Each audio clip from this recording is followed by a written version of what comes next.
Chapter 67, Cutting In.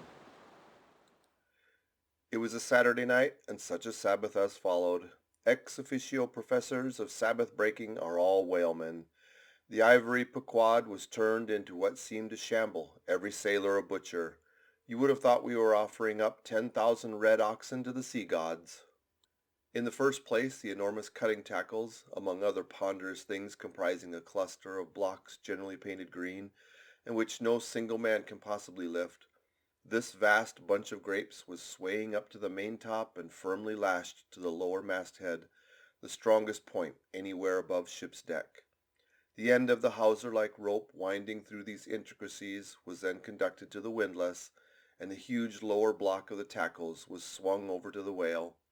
To this block the great blubber hook, weighing some 100 pounds, was attached, and now suspended in stages over the side.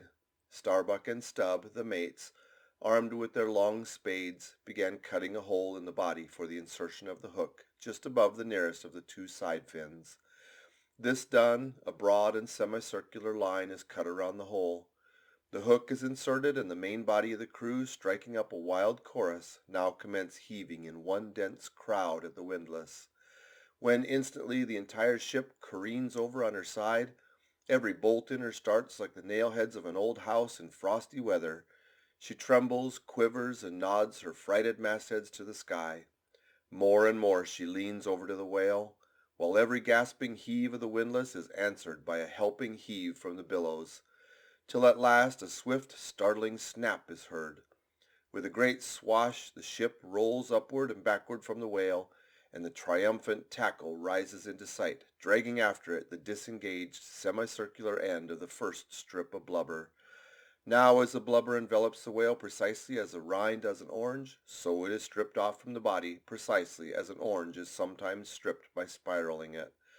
For the strain constantly kept up by the windlass continually keeps the whale rolling over and over in the water, and as the blubber in one strip uniformly peels off the line called the scarf, simultaneously cut by the spades of Starbuck and Stubb, the mates, and just as fast as it is thus peeled off, and indeed by that very act itself, it is all the time being hoisted higher and higher aloft until its upper end grazes the maintop. The men at the windlass then cease heaving, and for a moment or two the prodigious, blood-dripping mass sways to and fro as if let down from the sky, and everyone present must take good heed to dodge it when it swings, else it may box his ears and pitch him headlong overboard. One of the attending harpooneers now advances with a long, keen weapon called a boarding sword, and watching his chance, he dexterously slices out a considerable hole in the lower part of the swaying mass. Into this hole the end of the second alternating great tackle is then hooked so as to retain a hold upon the blubber in order to prepare for what follows.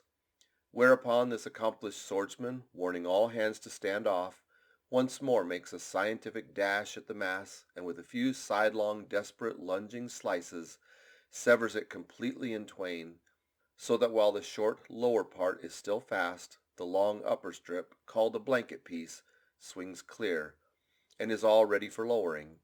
The heavers forward now resume their song, and while one tackle is peeling and hoisting a second strip from the whale, the other is slowly slackening away, and down goes the first strip through the main hatchway right beneath, into an unfurnished parlor called the blubber room.